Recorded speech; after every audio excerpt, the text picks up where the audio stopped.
We are grateful that we are here, and that's all that matters, and we're thankful for that. We figure we are adding to our history, and we want you to learn as much as you can about our history. So much of it has been destroyed, and we are fighting to keep what is here. I want everybody to introduce themselves and tell what your affiliation is and why you chose to come out this morning, even though it was thundering and raining, okay? So, now when we were down at Bethel, there's a girl in the picture. She didn't know that she was making history. And instead of her letting her picture be taken, she did this. Well, there you go. And so you have to decide whether you're going to be in the history so people know who you are and your great-grandchildren will say, oh, that's my great-grandma. Yeah. The Zion Temple Church Group. We are very much a part of Freedmanstown. Our church is here in the district, and we want to preserve the history of this area. We came out because this is very important to us. It's very important to preserve the history. We are happy for the things that our forefathers did for us, those who came through slavery and built this for us. And we want to remember it, and we want our children, our grandchildren, and all those that come behind us to remember the great history that our forefathers had. Good morning. My name is Sharonda Johnson, and I am the president of the 4th Ward Health and Educational Center for Youth. And it is my honor and my privilege to be here in the Yates Museum to represent our history and to introduce history to our future generations. This is my grandson, Anthony, and I am the light keeper, and I am happy to pass the torch along to him. So this is just a little exposure so he can know about his true history and not the whitewash history that he will be forced to learn in our educational system. And I just thank the Yates Museum for allowing us the opportunity to come and just see our history in real natural light and see the just how wonderful our people really are. And it's just an honor. Hello, Houston, Freedmanstown, 4th Ward. We are here with Excellence and Achievement students from Texas Southern University, Political Science, and these students are studying Texas history, and Freedmanstown is the place. And these young people are going to get a chance to talk to you about why they are here today. Hi, my name is Sharika. I'm a student of Dr. Robinson. I'm excited to be here because I just love to learn the history of our ancestors, and just happy to be here. I'm Antoinette Ford. I'm here because I was invited and I got to experience something I've never experienced, not being a native from Texas. So it's been great to see this museum and walk the brick wall. Hi, my name is Melissa. I'm not native to Texas as well. I'm from California, but it's great to be here. It's been great to learn about Texas and all the history. Ladies and gentlemen, these are our future students, political scientists. We're going to have here, what is your major? Accounting. Accounting. Accounting, finance. Accounting and And finance. child development. Child development. Our future. And they're going to make sure that we keep things in order and leave something that's worthwhile for the next generation. So thank you all so very much. On behalf of the Freemanstown Preservation Coalition, I am delighted that we are continuing with this opportunity to do this, and this is our second walk. And every time we do something, it's an educational opportunity for new people to come and show, and we appreciate everybody for doing it. So thank you so very much. Luke Williams with the Mount Carmel Missionary Baptist, historic Mount Carmel Missionary Baptist Church, and volunteer at the Yates Museum. Okay, I'm Linda Griggs. I'm a member of the historic New Zion Temple Church here in Freedmanstown. Catherine Roberts with the Rutherford Yates Museum. I am Excelsia Ninchi Jennings with New Zion Temple Church, a part of the Juneteenth committee as well.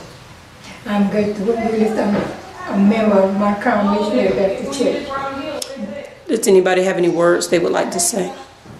I think that just to protect Freemanstown in the future, it's going to take many more ladies than the ones we have here to keep going and protect it. We need young people to step in and be the future preservationists. It's a rare district. It's quite a treasure in the United States to have this incredible community that documents the difficulties and struggles and the creativity of a freedom community in 1865 to now. So we have to all step in and watch it, guard it, and protect the houses, the brick streets, the churches, and the archaeology sites.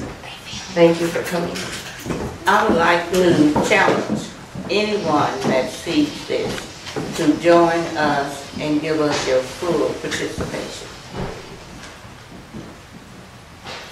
And I'd like Ms. Doris Ellis to come up here because she has been the glue to pull all these organizations together for a really major. Yes, thank you, Ms. Catherine. I am Doris Ellis Robinson, president of the Freemanstown Preservation Coalition. We started in 2014 at the end of June, and we are now talking about making this a UNESCO site. So that's what a little bit of work and a little bit of cooperation and sometimes a little bit of push to decide to lie down, make a statement, and get up and go to court to let the community know that we're very serious about the preservation of this historic location. I'm delighted to have had the opportunity to work with all of these people here behind me and next to me, and to engage the new young people who are coming in to learn about what is ours and what we should preserve and protect, because it is ours. And that is how we respect and uplift and keep our legacy going as a people. With the love in the heart, we do the work that's necessary, just as they did the work that was necessary to establish this area as significant, and we must continue it. Okay? Young people, thank you also very much for the opportunity to work with everybody. Okay. Progress has been. And we are going to have a show of showing all of the things we've been doing to get us to the point of the next phase. I say we're dealing with phases, because there will be a phase when your generation will come and do it. But you got to keep the phases going, okay? So when your children ask, what were you doing, Mama, Daddy, you have to be able to say, baby, look at mine, this is what I did. Hi, my name is Maya Butto. I attend Richmond High School, and how the Freemanstown Coalition affected me is I've attended in the Freemanstown Brick Street Walks. I've won previous projects to research about Freemanstown, and also I've experienced the original dig here at the Yates Museum. And hopefully for 5 or 10 years forward, I will pass on the history to some of my family and friends. So what was your experience through the dig? Like how was that for you? When you was experiencing that, how was that? How did it make you feel? So when we came here to the Yates Museum, we saw other students from the college that were digging up the artifacts that were left behind from maybe Yates and all the other people that were here in history. So now you see some of those objects here in the museum? Yes. So what is that like, you know, that you was there when they actually dug it up, now you see it and other people are getting to see it? How does that make you feel that other people, that you're able to share those things that you was able to witness that's here in the Yates Museum? How does that make you feel? Well, I think it's amazing because it kind of gives you a connection on who was there and how the everyday life was for them. And just to see some of the things that they use, it's almost like you're in the house and you see the objects, so it's just kind of like a connection. So you're here with your mom. Most young people could do something else, anything else today, but you're here today. Yes. Can you tell me, would your mom have given you the option to stay home? Probably not. And like, I don't have a problem coming here because I like to know the history, because it's not for it's not being forced. Like, you want to know it and you should know it, because some people won't tell you the things, and you need to know things that were happening down in the line, like what your great-grandparents and your great-great-great, and just knowing the history of your own self. What's the most significant thing that you've learned since participating in all these things that you've participated? Because you've done a lot of research. You've won more than one Juneteenth exhibit. So what's the one thing that you've learned that you want to share with everyone else? The most significant thing that you've learned? Well, I feel that if not many people really know the true history about the bricks. So when I first came here, or was first introduced about the bricks, that was pretty amazing how the bricks were laid down. History is significant to me because I get to learn about my culture and where I came from, and it allows me to not think about how it can repeat itself, because I'd rather know about what happened previously, so therefore people can't change who I am or change what my standing is in my rights. So hi, my name is Kayvon Duncan. I go to the Rice School and I'm 13 years old. And today, the reason why I volunteered is because I care about my history and my Black history, and I want to get in touch with our past, and I want to see all the wonderful things that the African Americans have done through Earth's lives and everything, and all of our hard work to preserve our historical marks and churches, and to honor the slaves and the Black African Americans that have helped build society that is today. And I've raised all this money because I think it's very encouraging, important to get all of our children to help preserve our communities and get in the knowing of what's going on and how to fix the problems in this world. And yeah. What is the thing, why is history important to you? Like, for you as an individual, why is history so important? What you want young people to know about history, why it's so important? Well, it's important to me to get kids to help them know about our history, because, well, I mean, my grandmother has always involved us in everything that has to do with Freedmanstown, all the walks, the history fairs, and so it's important to me because it helps our children to make the world a better place. Yeah, and they taught everyone else. They started their own schools here. Now you'll see the Gregory School sometime. You can go and just see the library of the Gregory School. And they'll tell you it's the first school for blacks. Well, that means the city built. Before then, though, let's see, where's the photograph? Before then, they built their own three-story, beautiful, it's in one of the photos, with structure right next to there. And we had, by the early 1900s, over 100 teachers living here. And so you had doctors, dentists, and lawyers. They taught taught school. They were overqualified teachers, and in no time at all, we've had this amazing progress in education within the community. Now, there were 19 churches. Every church taught reading, writing, and music. It was a safe place, but it was also the place that gave them the enrichment that they needed. Then finally in the early 1900s, they built a Carnegie Library. And some of the teachers here, like Mrs. Lewis's wife, was one of the librarians there. Back to the artifacts. The archaeology also tells us, it verifies their occupations. You could look, when you're doing research to look up families, you can go to the oldest, they call them city directories, 1870, 1898, whatever, so they're able to have an income, build their own homes, and prosper. He also started a shoe business for them.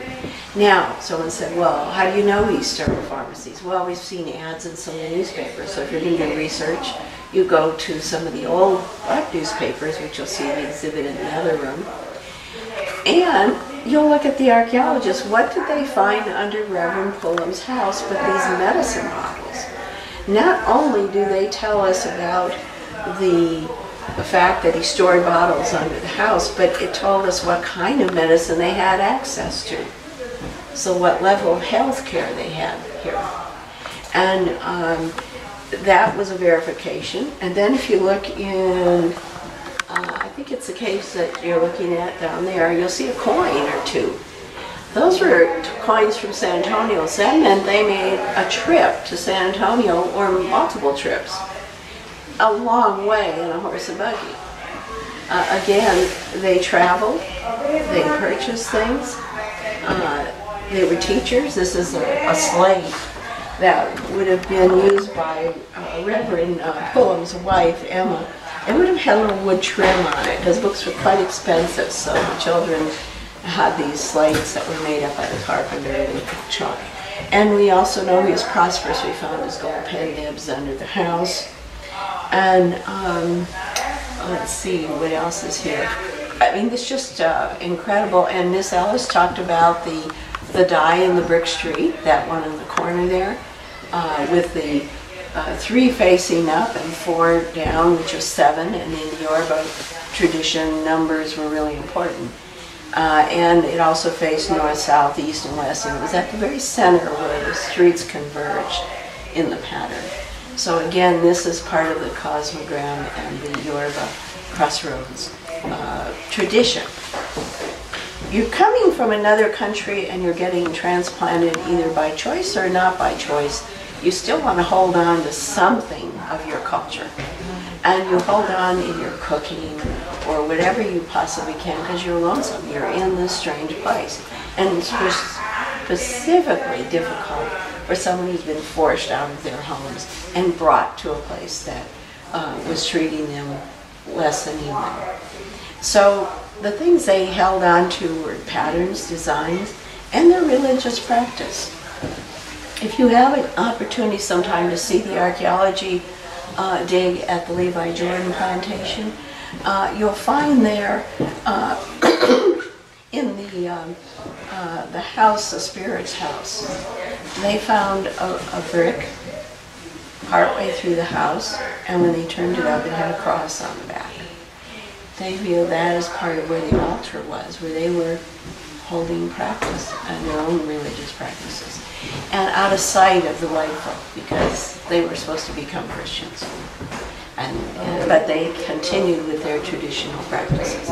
So these are valuable stories, and the archaeology proves it. You'll see when you go outside, the roof here is a silver stamped metal roof. That was very historically correct. We found a sample of it, and from the folk stories, they used the metal stamped roof because you have blacksmiths here, 13 of them. The metal roof was either left silver or it was painted red or green. And Old Yates McCullough said her house was never painted. The silver was there because it reflected the heat away.